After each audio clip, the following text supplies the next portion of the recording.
I think it's fair to say that rarely has a breakthrough panel that I've organized, at least, had a moderator who is so specifically suited to the conversation. This is our mining panel, and JL is on the mining beat.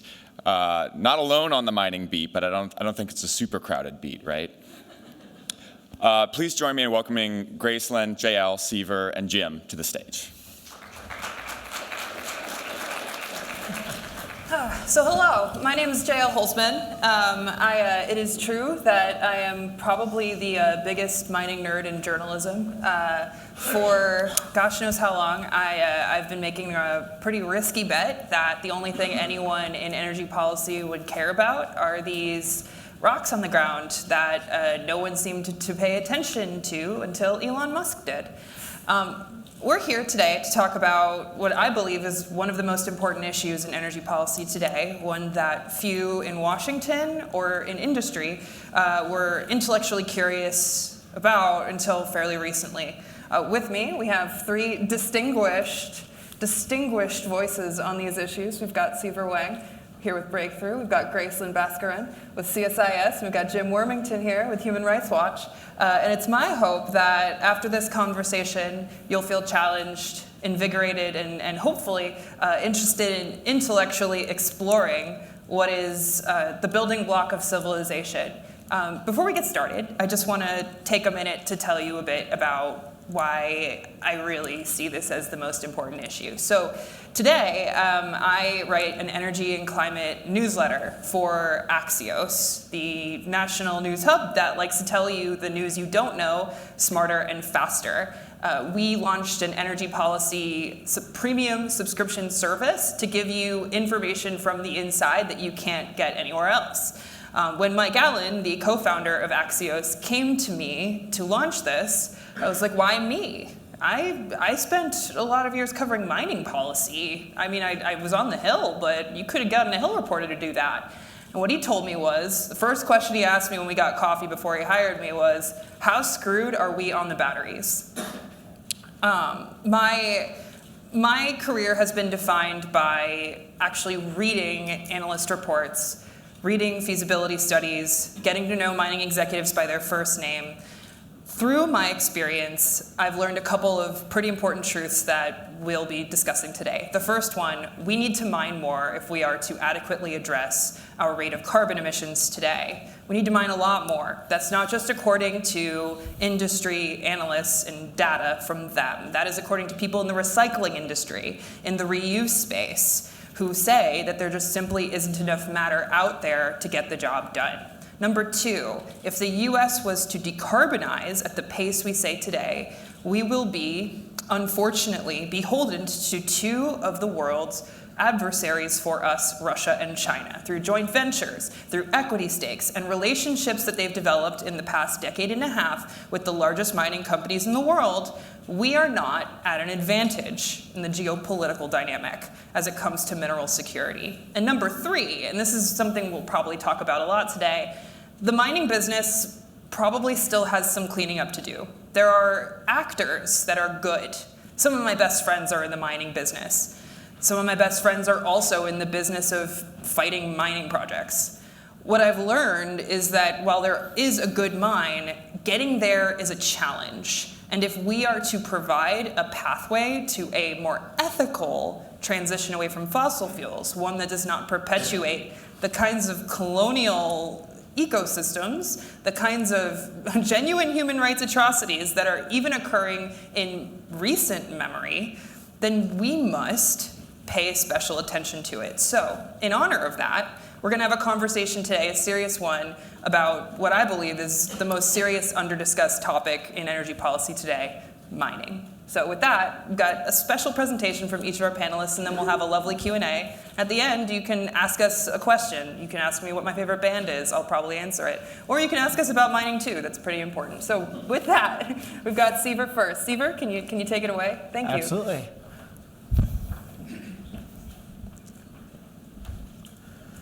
Thanks so much, everyone. I am very excited for this conversation today. And I thought I'd kick things off by providing a bit of background.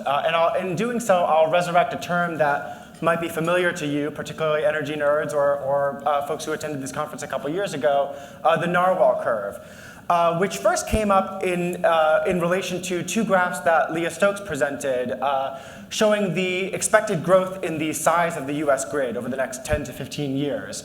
And I'm going to borrow this term to illustrate the factors that I think will, and the factors that I think will probably not influence the scale of future minerals demand for low carbon technologies. Let's see. So we all understand that low carbon technologies will require a bunch of minerals. This concept requires no introduction. The more important things to sort of consider are that some of these minerals are potentially substitutable. That's very important. Some of them are already extracted at large industrial scale today, your coppers, your aluminums, whether that's for the automotive industry or in the building industry, et cetera. And then some of these raw materials have not previously been mobilized by humanity at the scale that we expect them to be over the course of the energy transition. And that brings us to the return of the narwhal curves. And so what I've got for you here are 4 IPCC global scenarios. The two at the top are 1.5 degrees Celsius scenarios, and the two at the bottom are 2 degrees Celsius scenarios. And these solid lines show global installed solar and wind capacity over the first half of the 21st century in each of these 4 scenarios. The dotted lines you can think of them as the exact same curves, just shifted to the right by the lifespan of those technologies. So we'll assume 30 years for solar and 25 years for wind here. And you can think of those dotted lines as representing the cumulative available wind and solar capacity that could potentially be recycled. And so in a fact that surprises absolutely nobody, the amount of recyclable material for wind and solar, globally speaking, would not suffice to meet the scale of the expected build out under these 4 scenarios. Now, that is not a surprise. Perhaps the more interesting result is if you look at the upper left-hand scenario, the low energy demand scenario, whose designers envisioned a world where the planet would use less global total final energy than it does today by a dramatic amount through energy efficiency improvements and other sort of innovative policies. But at the same time, the designers of this scenario wanted to reach 1.5 degrees Celsius in the most virtuous way possible, with no carbon removal technologies, no direct air capture, no olivine weathering, no biomass energy with carbon capture and storage, et cetera. And that technological choice actually means that you needed to rapidly decarbonize the energy system even more rapidly because you weren't allowed to suck carbon back out of the atmosphere. And as a result, even the low energy demand scenario with very aggressive declines in future global energy use has the highest combined total solar and wind build out, and thus solar and wind sort of material footprint. And so sort of what this dynamic, this sort of illustrative example shows to me is that the factors that really matter the most in determining mineral demand for the low carbon energy transition are the desired speed and scale of that transition and the particular technological and material choices that one makes. And the factors that matter relatively less are recycling, although we should absolutely still do recycling, and trying to downscale consumption or energy demand. And in case one is wondering whether the low energy demand scenario did not go far enough in reducing global final energy demand, I would contend that the envisioned decreases in global final energy demand were actually quite prodigious and frankly are not going to happen.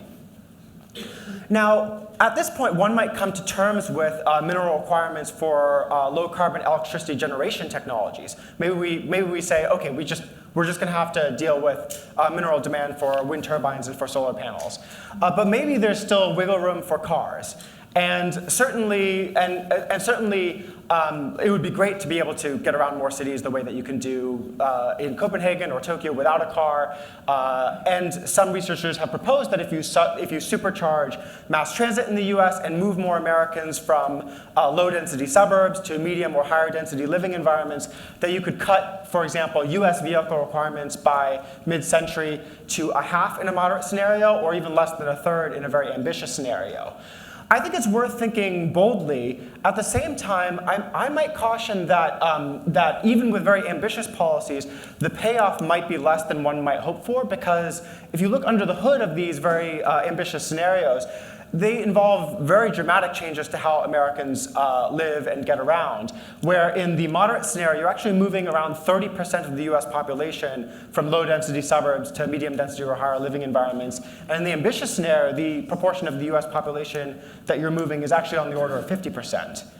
And at the same time, I consider the fact that there are many sectors of battery mineral demand that might be much more difficult to abate than passenger vehicles, whether that's freight trucks or electric aviation or even electric grid battery storage. There might be other sectors of battery mineral demand that combined together will make it such that we might still confront a narwhal curve, as it were, for battery metals. And so how do we sort of reconcile ourselves with these mineral demand curves and sort of ensure that we think the right way about how to source these metals and minerals? I think that environmentalism will have to sort of evolve and move past a sort of traditional sort of reaction of, well, do we really need this mine or that mine? And really begin to grapple with the question of how do we equitably open new mines to sort of meet the pace of the energy transition. At the same time, I think it's really important for researchers and planners to actually sort of understand the sort of numerical exercises that I sketched out earlier, and sort of understand that we face these mineral narwhal curves. And then lastly, I think that one of the most hopeful factors that we might have for actually bringing down the slope of these mineral narwhal curves is actually technology, whether that's the ability to source metals without mining, whether that's the ability to use much less minerals within low-carbon technologies, substitute materials out entirely. Recycling, we should absolutely do recycling. It'll pay off in the long run, even if it doesn't help in the much more immediate sort of decade time scales. And then lastly, even just innovation in mining techniques, whether there are ways to source the same metals but for much lower environmental impacts per unit of metal mined.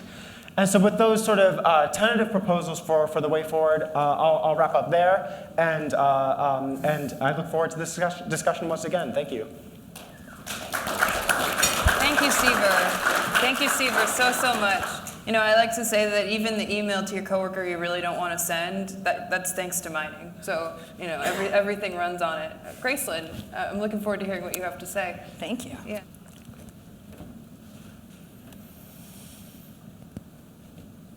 Fantastic. It's so wonderful to be here. Thank you so much for having me. My name is Gracelyn Basker, and I've met some of you. I am the research director over at CSIS for our Energy Security and Climate program.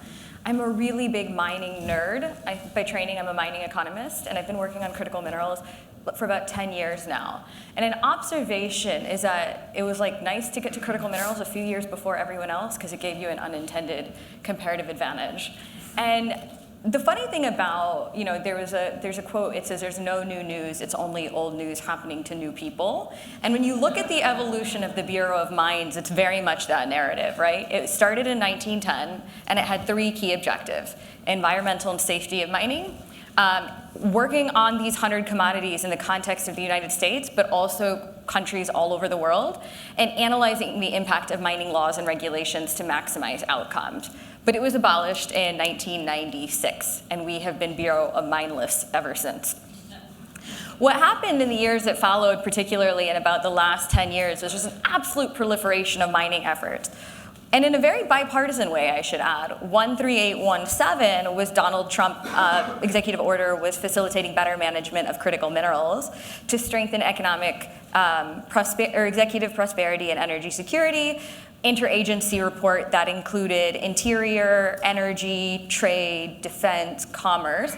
And then we had 14017, which was Joe Biden, and he included a supply chain assessment by the administration that found that we were over-reliant on other countries and adversarial nations, and advocated for working with partners. And as you see here, there were so many agencies involved that had their fingers in the pot without necessarily having a central coordinating function, which is how we face some of the challenges that we have today. The Inflation Reduction Act created many incentives to invest in countries that we have free trade agreements with. And by 2027, you're going to have to source 80% of the market value of your critical minerals from countries, from the US or countries that you have a free trade agreement with. The problem is we don't actually produce very much. The U.S. actually has no domestic production for 14 minerals, and is completely import dependent.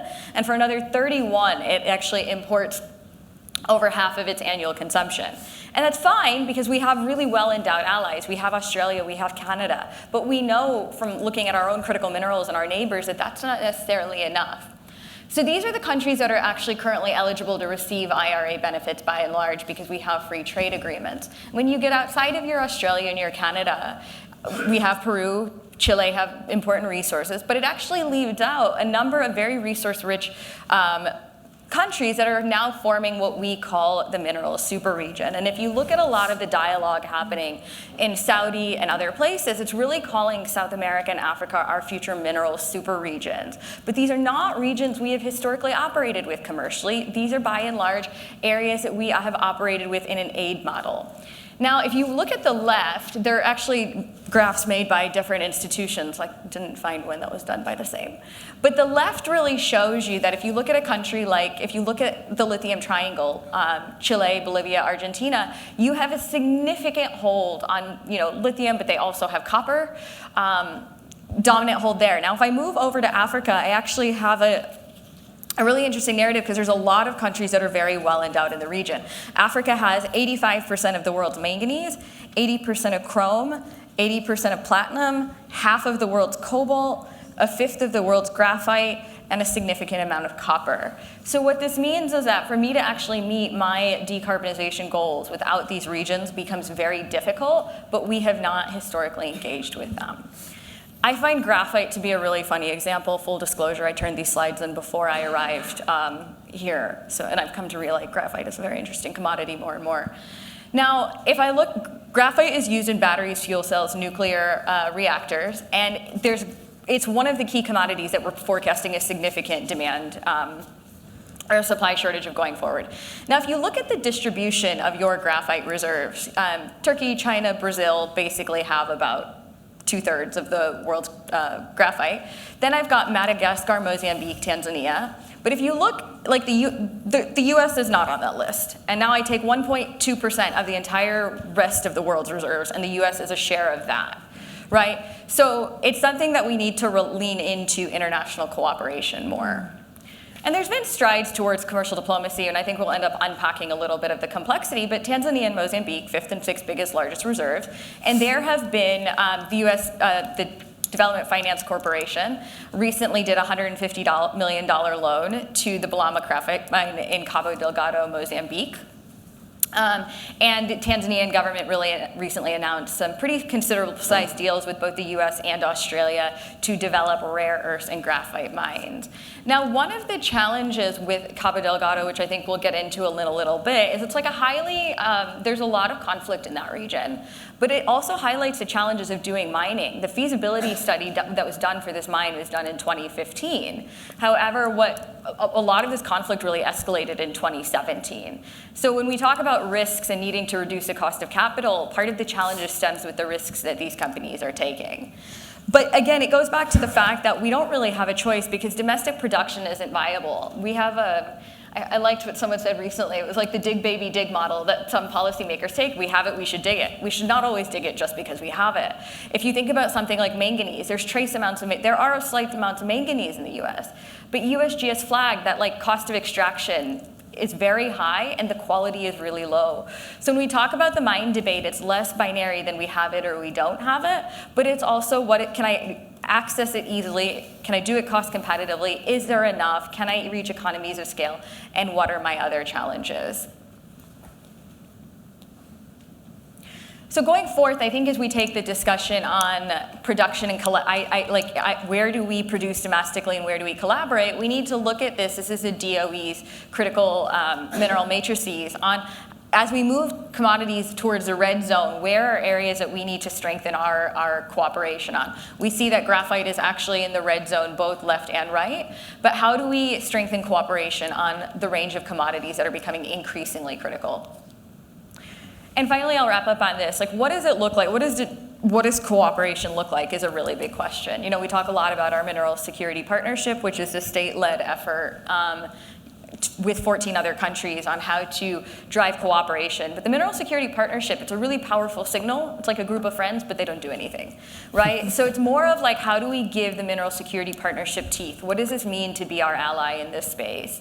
So fiscal incentives to other producer countries is really important. It reduces the cost of capital. We complain a lot that China has made so much progress in Latin American and African mining, but we're not talking about how do we incentivize investments into these areas. How do we build out our value chain, processing, manufacturing? Other countries want jobs. That's a huge, how do we facilitate that in a way that we're still benefiting? We're getting higher levels of energy security as a result. Creating a more competitive offering. Having been based in emerging markets for almost 10 years, one thing I can tell you is a lot of countries are looking for a better value offering than Chinese companies are able to give them now, especially on the human rights front. Can we streamline something that we use as a kind of a framework for engagement? And finally, infrastructure development. We know that infrastructure is a binding constraint for mining abroad, and is there something the US can do in that space? Thank you so much. Gosh, the point you raised about, before we move on to Jim, the point you raised about capital costs, I think, is often under-discussed in DC, right? You'll hear a lot of industry people say, oh, we just have to do permitting reform and then suddenly we can build. Speaking with executives, one of the biggest problems is you explore and then you discover most of that cannot be economically discovered. For example, if you don't have roads wherever your deposit is, you can't build a mine. Thank you so much. That was delightful. Appreciate it. Jim? Thanks, Yale. Give us your presentation. Sure, I'm going to try and walk around, so hopefully that will work. Thanks to everybody for the discussion, and thanks so much to Breakthrough for the invite. I just want to begin by talking a little bit about why these issues really motivate me. So I used to be the West Africa researcher for Human Rights Watch. So I worked across West Africa on elections, police violence, all sorts of issues. And I ended up working a lot in Guinea, which is in West Africa, a very small country, but is blessed with extraordinary natural resources. And I was more and more interested in mining because I felt like I was banging my head against a wall working on elections and dictatorships that were often very difficult to overcome. But mining, you have all these different actors, each with lots of influence, and a more dynamic situation that means that maybe you can make a bit more change. When I first arrived in Guinea to work in about 2014, 2015, the country produced about 4% of global bauxite. So bauxite is what you need to make aluminium. Aluminium, as you saw from Siva's presentation, very useful for electric cars because it makes them lighter so they can go further. So Guinea, 2015, 4% of global bauxite. Now, 2023, Guinea produces about 25%, close to 30% of global bauxite, and it's the biggest importer of bauxite to China. In that time, essentially all of that growth, so about 20% of global bauxite, has all come through Chinese investment in Guinea, through Chinese companies growing their market share. There is a Rio Tinto Alcoa mine in Guinea. That mine has essentially stayed static, and the rest of the sector has seen a lot of Chinese growth. At the same time, with that explosion of mining in a very, very poorly regulated context, high levels of corruption, recent coup d'etat, strong authoritarianism, we've seen unexpectedly devastating human rights impacts with huge amounts of land loss to communities that depend really only on their land for survival. And we've seen very, very little economic benefit. So places that were very, very poor are still very, very poor, and they don't have any land to live on. So basically, for countries that believe in human rights, for countries that want to secure more minerals, that's a loss, right? No access to the material and very significant human rights impacts that go against the values that we hope that we hold as societies. So what are we going to do about that? That's what this discussion is about today, right? How can we fix that?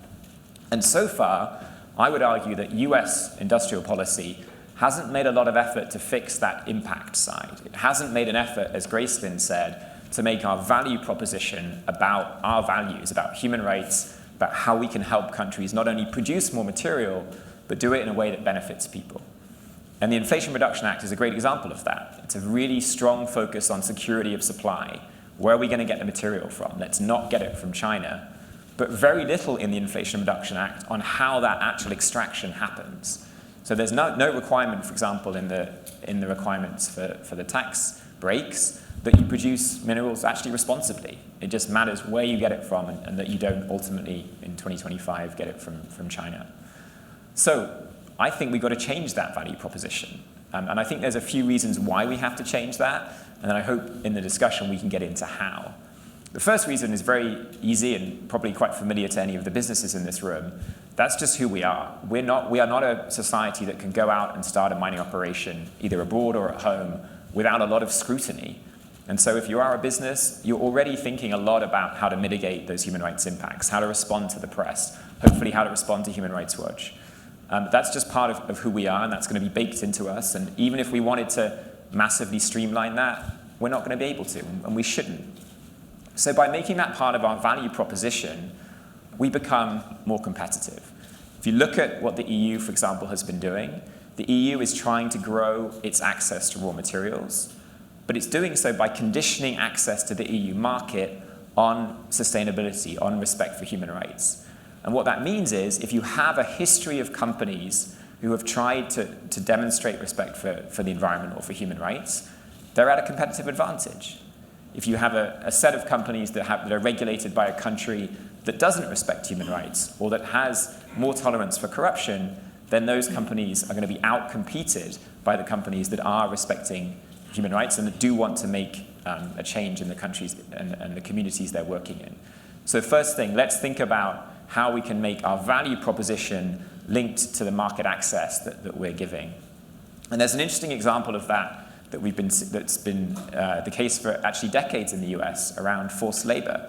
The US in 1930 passed a prohibition on imports linked to forced labor. It didn't necessarily do so because a bunch of senators thought that slavery was abhorrent, and no doubt some did.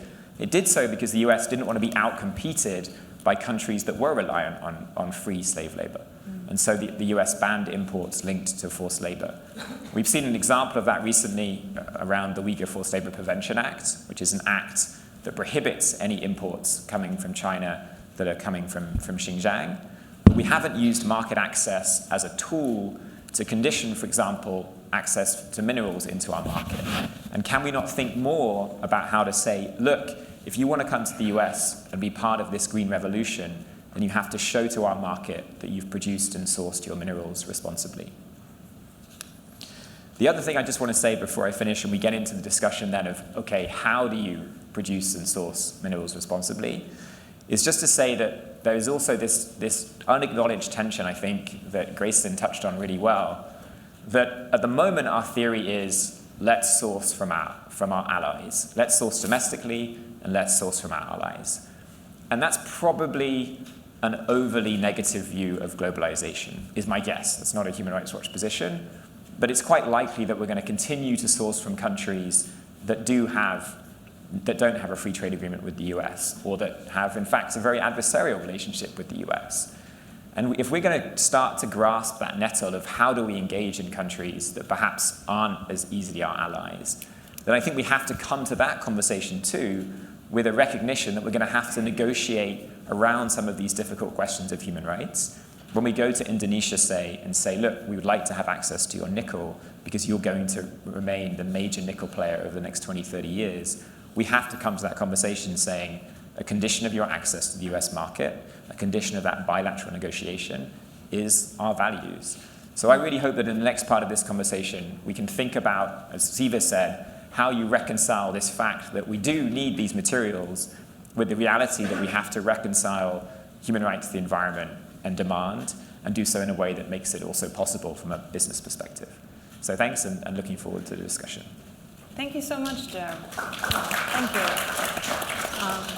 Fun fact, as the IRA was being passed, Jim and I were corresponding quite a bit about the lack of sustainable sourcing requirements. And at the time, I spoke with him and plenty others in the human rights advocacy space who explained to me that without such requirements, the ramp up in mineral demand that Siva was discussing, given the way supply chains are currently constructed, could just create whole new atrocities, whole new problems in the world.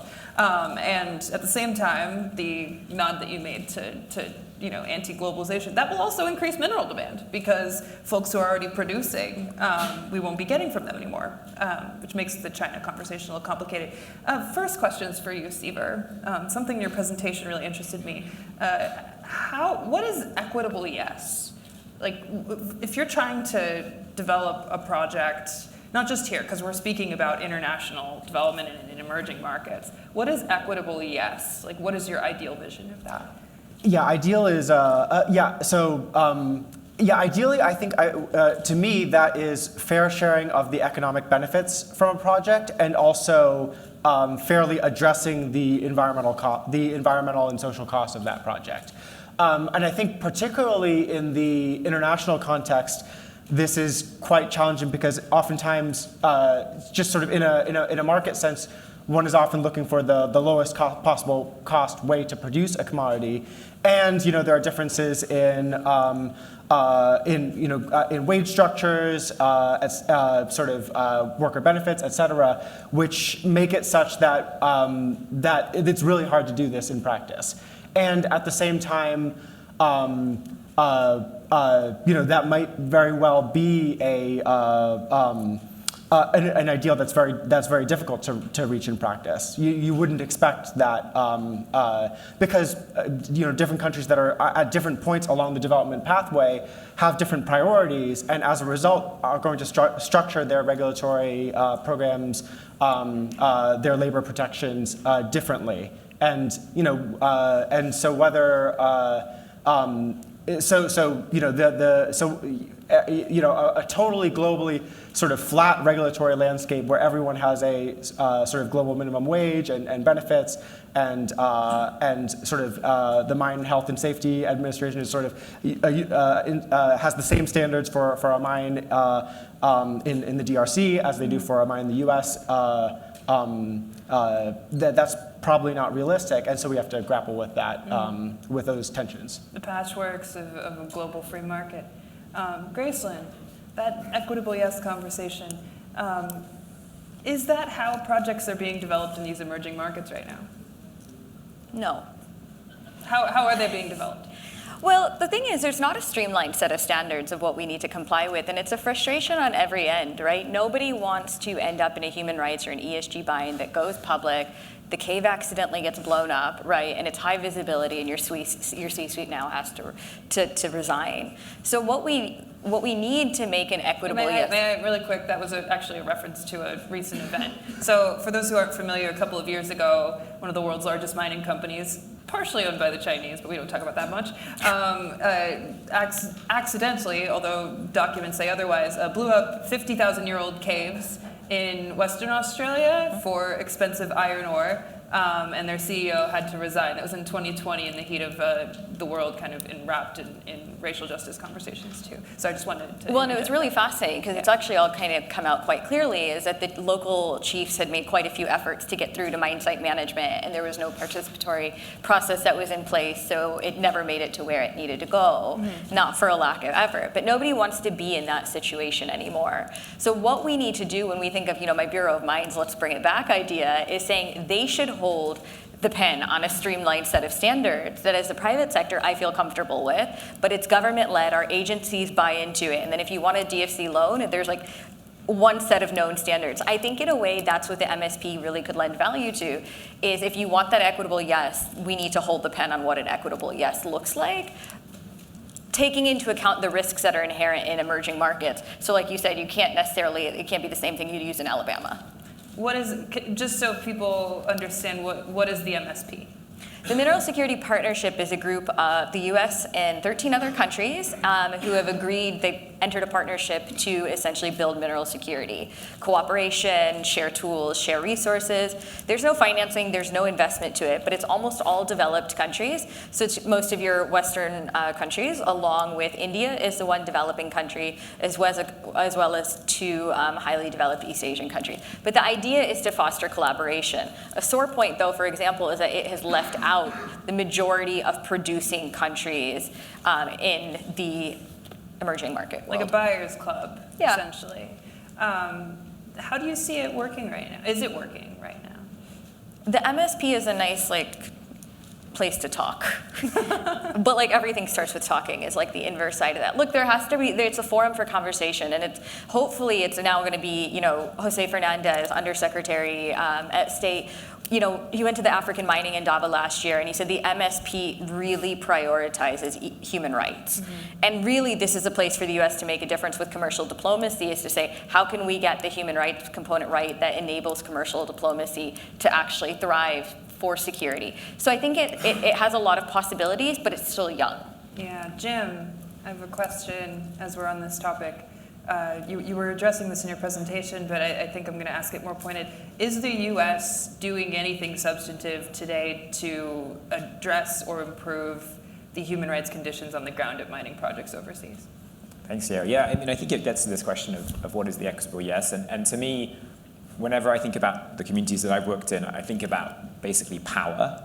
And so a lot of the problems, a lot of the human rights violations that are happening are because you have a very, very powerful mining company and a very not powerful set of communities. And so what is the way that regulation can change that power dynamic? And obviously the easiest answer, but also the most complicated, is that the countries where mining is happening need to be better regulated, less corrupt, less authoritarian.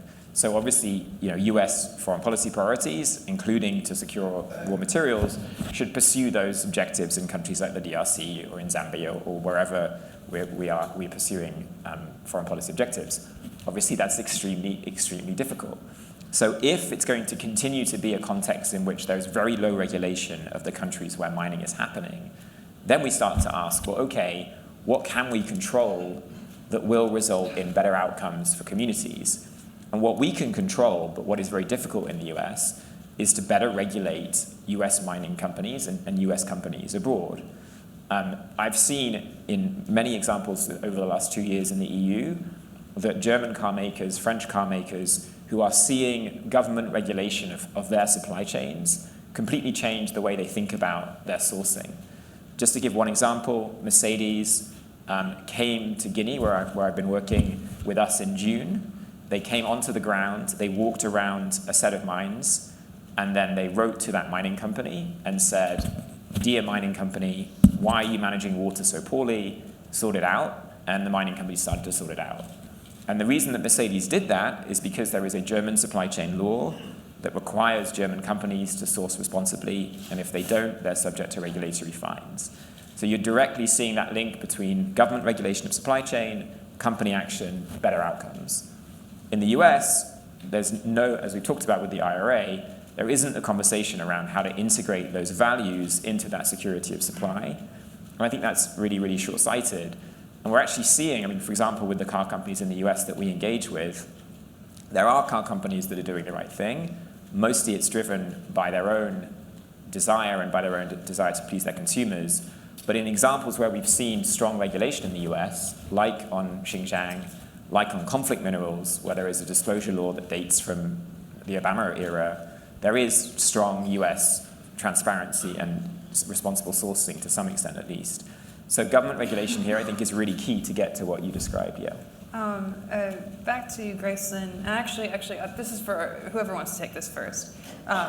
Gracelyn, you brought up the subject of the Balama mine in Mozambique. For those who are unfamiliar, the U.S. is now spending a considerable amount of capital to get graphite for electric vehicles from a region of Mozambique where extraction has an unfortunate tendency to foment dislocation of people, because it's not like the U.S. where there's public lands. People lose their land when a mine is built. So there's this unfortunate habit of projects being proposed, people losing their livelihoods, and then being recruited into Islamic extremism.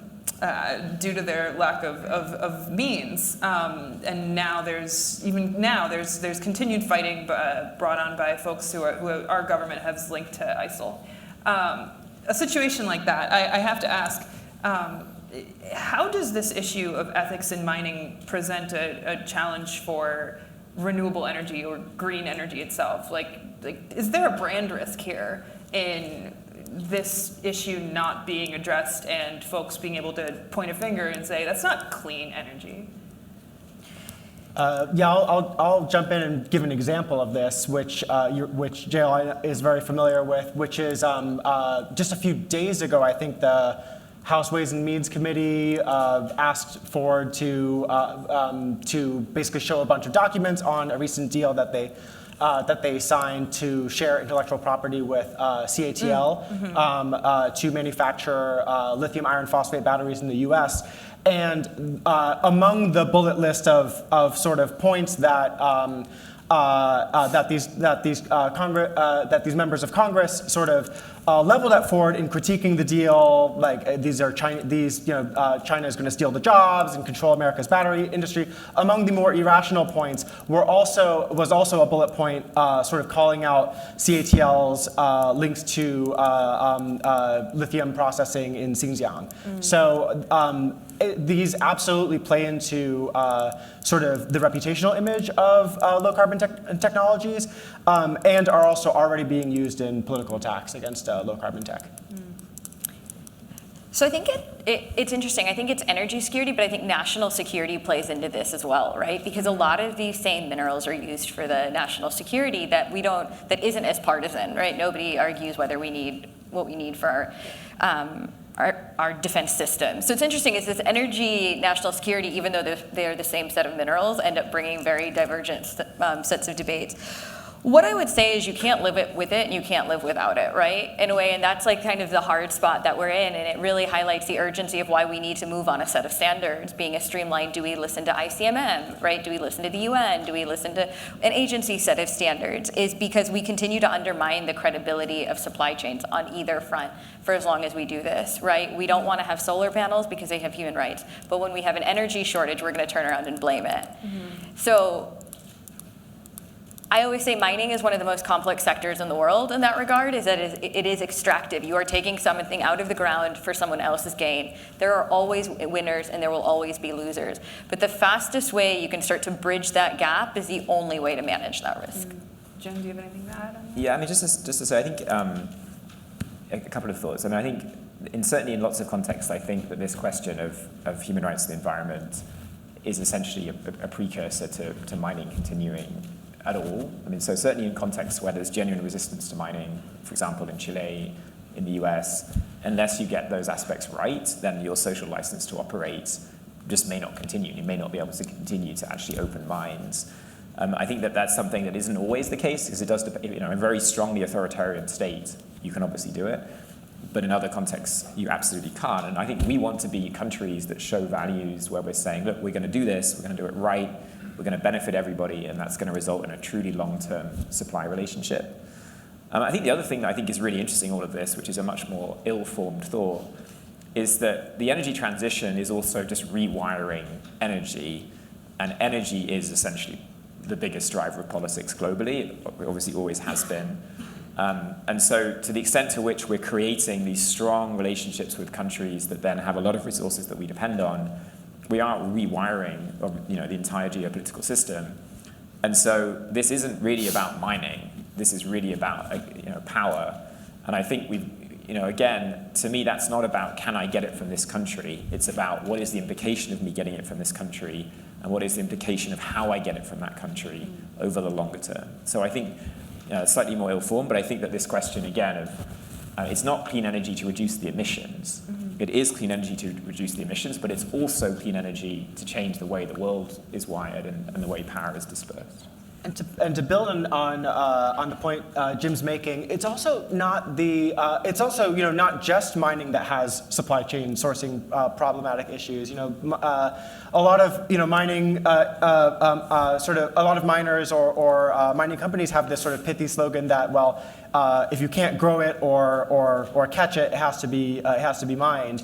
But if you think about the industries that grow and catch things too, there's all sorts of labor issues, and it all stems back to power, to imbalances of power. So we have gross inequities as well in the agricultural sector. So in a way, there's a question about the degree to which we it's very sort of natural to associate sort of reputational risk with mining, but there's sort of reputational risk in every industry, and it's also worth recalling that the existing sort of fossil fuel energy system also produces a large amount of impacts. To just tack one point onto that, social license to operate is just such an important term. They did a global survey of mining companies. I think McKinsey did it a few years ago. Yeah. And they actually found that social license to operate was flagged as the biggest risk by mining companies globally ahead of supply and demand. Right, and I think that's really powerful now. Social license to operate used to be very peripheral. It was like a nice to have. Now it's very much viewed as a central, like the very core part of a business model. And the activities that you need to pursue, like responsible environmental practices, that again were once a nice to have, are now central because it risks bringing your production to a halt. That's an acceleration that I think we've seen in the last 5 years, 10 years, not just in the US, but abroad. And it's actually been a very welcome advance, I think, into taking some of these tangential socials into a central business model. We're used to having a conversation, this is all very, very insightful. We're used to having a conversation about the ethics of fossil fuel companies in the energy space. We're not used to having a conversation about the ethics of mining companies. It's unfortunate that many of the largest mining companies are responsible for overseeing quite terrible things to an ordinary human. Massacres of people on site, dam collapses that kill hundreds of people. It's not a great look. I'm wondering to find a solution, because I don't want to focus on the darkness here. I want folks to be inspired. I think all of us do. You were mentioning, Gracelyn, sets of standards, acronyms. Folks in this area are probably used to hearing a lot of acronyms, probably too many of them. What do we do about industry right now on a global scale relying solely on voluntary standards or standards they wrote themselves? Just quickly, I just wanted to say something before that on the fossil fuels question, because I think it's something that at Human Rights Watch we grapple with, where we are working to end the fossil fuel industry. The fossil fuel industry is bad because of its emissions and also because of its impacts, absolutely. And I think what's really important to say about the points that Grace made on mining is creating an alternative to the fossil fuel industry isn't just about cutting the fossil fuel emissions, it's about creating the technological alternatives, which involves minerals. And the idea of social license to operate is basically saying that we cannot create that mineral infrastructure unless we have license to operate, which means we have to operate responsibly. And I think actually that's not that controversial for the mining industry, as Gracelyn said, and that's really important to say. It isn't controversial for most mining companies that they have to be respecting human rights and the environment to maintain social license to operate, and that they have to do that to end the fossil fuel industry, which is what some mining companies would say that they're trying to do. So I think that framing of this isn't about condemning the industry, this is about saying, look, if we want to build away from fossil fuels, we've got to do so positively to have that social license to operate and to create the world that we want. So how do we get to a place where companies are able to get that social license beyond just letting them make the standards themselves, which is kind of where we're at right now? Yeah, and so to... Gracelyn, if you wanted to, because you were talking about industry standards, I'd love to hear your thoughts. Yeah, so the International Council for Minerals and Metals is very active in this space. They have responsible mining standards. They are industry-led, but they're not well known outside of the industry. There's like this very big divide between kind of firms and governments that would source, like the US, but also governments that might, or countries that might be producing. So what you have is severe fragmentation in this space, right? ICMM is wonderful, they do fantastic events, they're well respected in the industry.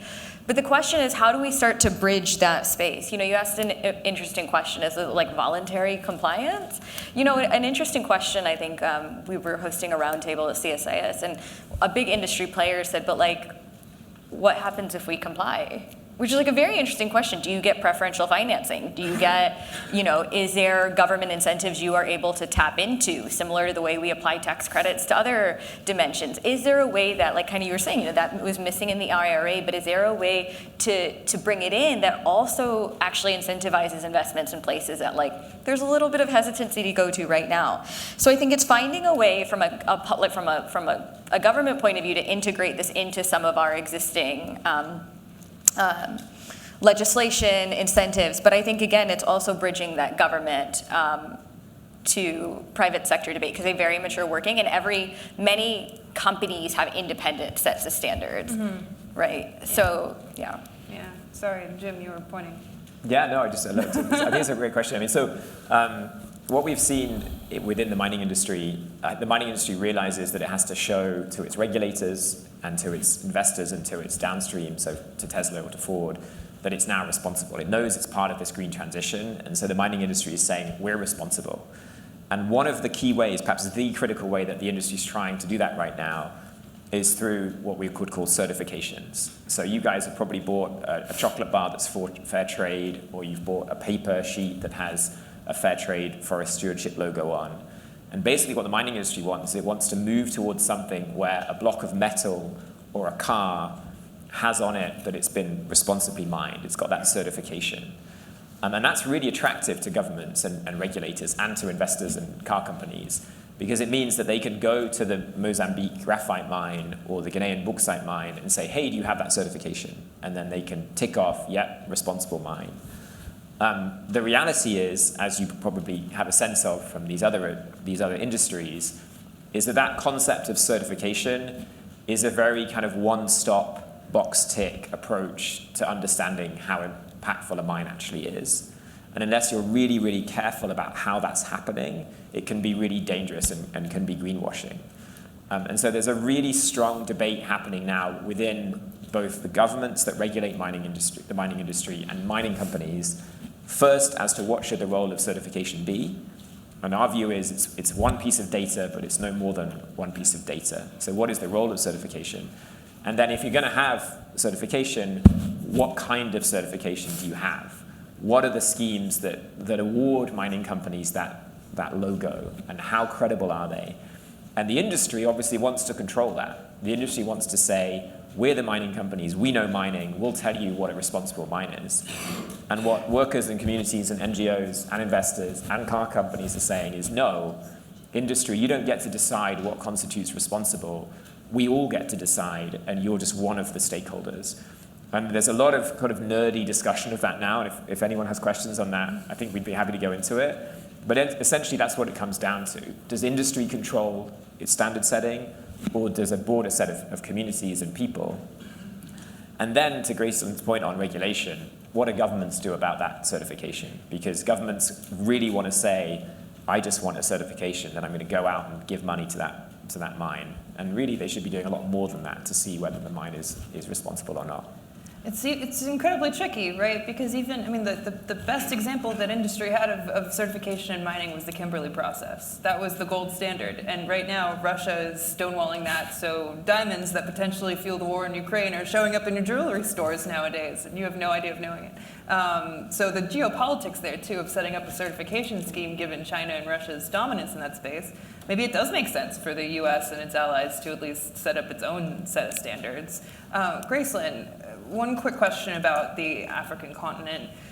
This history of resource extraction in the past, diamonds, gold, having a particularly unscrupulous history, how do we build a better future for our ambitions there? Like, how does the U.S. engage in the African continent without coming across to liberals in college as being neo-colonialist, candidly? The U.S. is not first, second, or third mover advantage on the African continent. And I think that's what we're starting to grapple with now and we're trying to figure out how to go about that. Historically, the US is primarily engaged with Africa on an aid basis, not on a private sector basis. So there's a couple things I think that we need to do here. First is Africa's in a debt crisis. Actually Latin America, a lot of our resource countries are actually in a debt crisis, and we need to not deepen that debt. That's a really important first point. So we know, for example, very quick overview, Angola had a resource-backed loan model. After their war, they ended up taking out $40+ billion of debt. They were oil-backed loans. They have not been able to get away from that debt and are still thus required to export the majority of that oil to China to repay that debt. Every time oil price goes down, loan gets extended. Second, we don't want to DRC. I feel bad for the DRC. They get every time it's what you don't do, you say the DRC. But they did a big infrastructure for investment swap back, quite a few decades ago. And essentially they were given access to minerals in exchange for $3 billion of infrastructure investment. But the problem is nobody else would put that infrastructure investment in at the time the Chinese did. So when we look at Africa, there's a few things we need to acknowledge. First is these countries don't have advanced human rights and ESG frameworks that we can come step into, so we need to bring good practices to the table. Two, they didn't have the infrastructure that makes doing business very easily because those investments were never made. So we need to be ready to put in those infrastructure. Mining is incredibly energy intensive. Even in a place like South Africa, until 3 years ago, a third of all of its energy was being used by the mining sector. So if we want to mine and process, we better be ready to put in that infrastructure.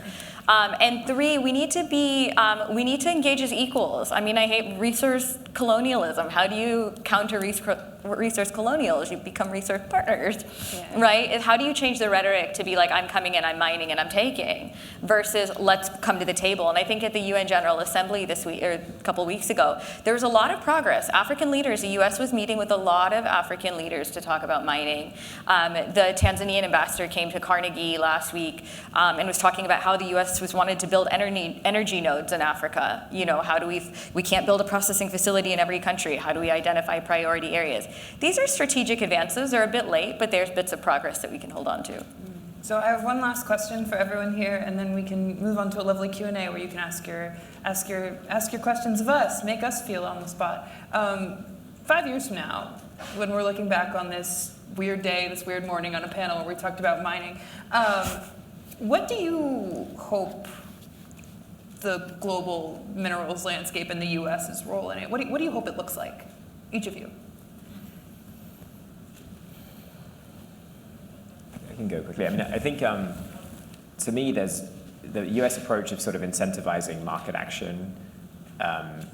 We've seen with the Inflation Reduction Act and the amount of money that's generated being pretty effective, right?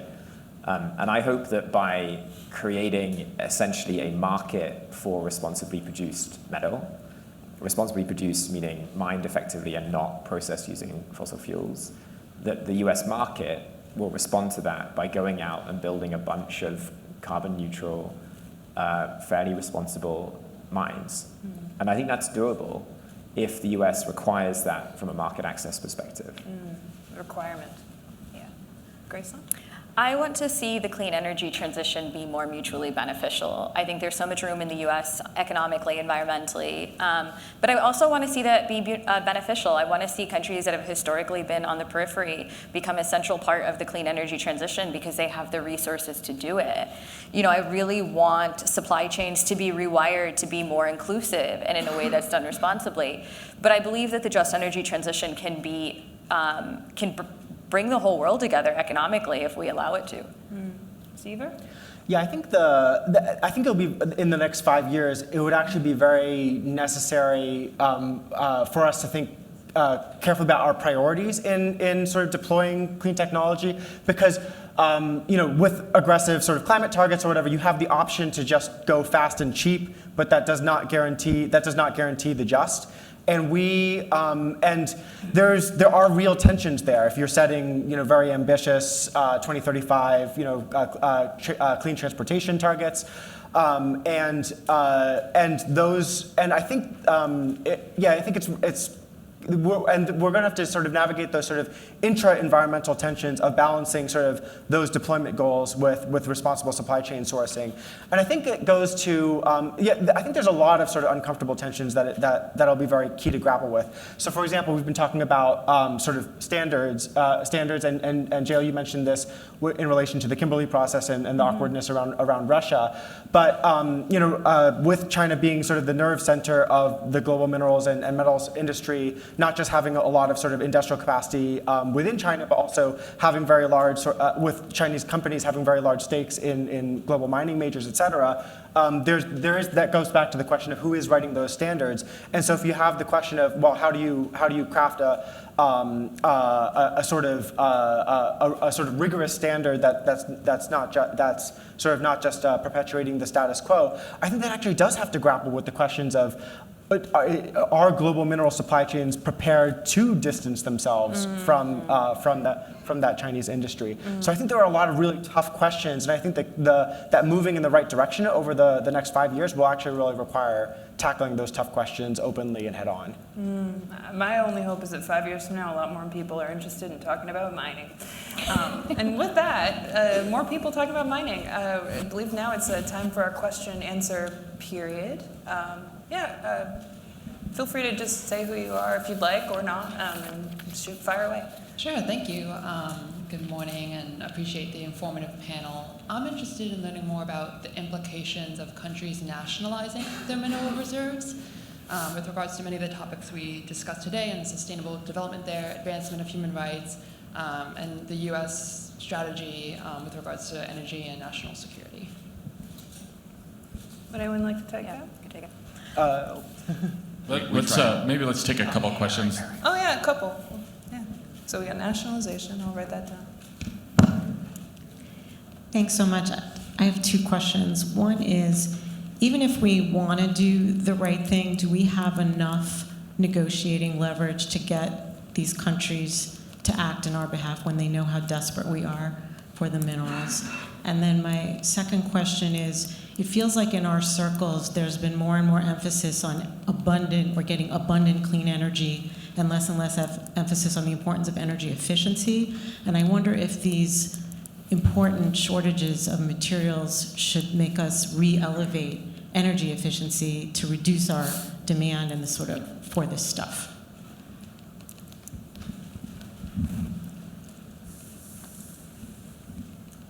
Uranium. One of my favorite topics. Sarah Hunt with the Rainey Center and Arizona State. I love EVs. I love clean energy tax credits. I never met one I didn't like. I drove a Prius in the early 2000s with a baby drill bumper sticker. Bless your heart. And I say that because I also believe in science, i.e. material science, and I'm very concerned about the critical minerals situation and how feasible it is to actually get us to a carbon neutral or zero carbon fleet on electric vehicles. Do you guys think it's realistic? There's a new paper out by Mark Mills at Manhattan Institute where he goes through and documents that do you know how much earth we have to move for each single EV battery right now? It's 500,000 pounds. That's a lot of dirt to get the components. So should we be using these minerals for long duration energy storage, for other needs that we have for them, like our iPhones? Hello, don't take my iPhone from me to save the planet, I'll cry. Should we be looking at diversifying the fleet with other zero carbon technologies, i.e. maybe hydrogen? Can we really do it? Nationalization. I can Let's talk start about with nationalization. I can try that question. So we actually did a little bit of a hot take at CSIS, and we argued that this can actually give the U.S. a strategic advantage. So if right now the majority of countries that are starting to slap on export bans of raw resources are actually sending them to China for processing. By actually putting in a ban and saying you can't send them out of the country, it forces countries to bring processing facilities to countries where they may not have the domestic capital to finance their own processing facilities. This actually opens up an important window of opportunity, not just for the US, but it's also its other allies in the MSP, to start to rewire supply chains. Because, and what it does, it says, okay, I'm going to use Namibia as an example. I really love Namibia. We can talk about that. But like, if they put an export ban in, they export a whole range of resources. They're going to be Africa's third biggest lithium producer in the next couple of years. The US, the UK, Australia puts a processing facility. It gives Namibia the benefits of job creation. It gives them value addition. And it also gives them the autonomy to sell their resources to the global marketplace. And what it does, importantly, when we talk about processing, our biggest fear is that China has a dominant hold on processing. I want to create dispersion. I don't want to increase concentration. And by putting in that processing facility, I now take I reduce the reliance on China. So it's actually a very important opportunity for the US and its allies, but we need to put the money behind that. We need to finance the investment.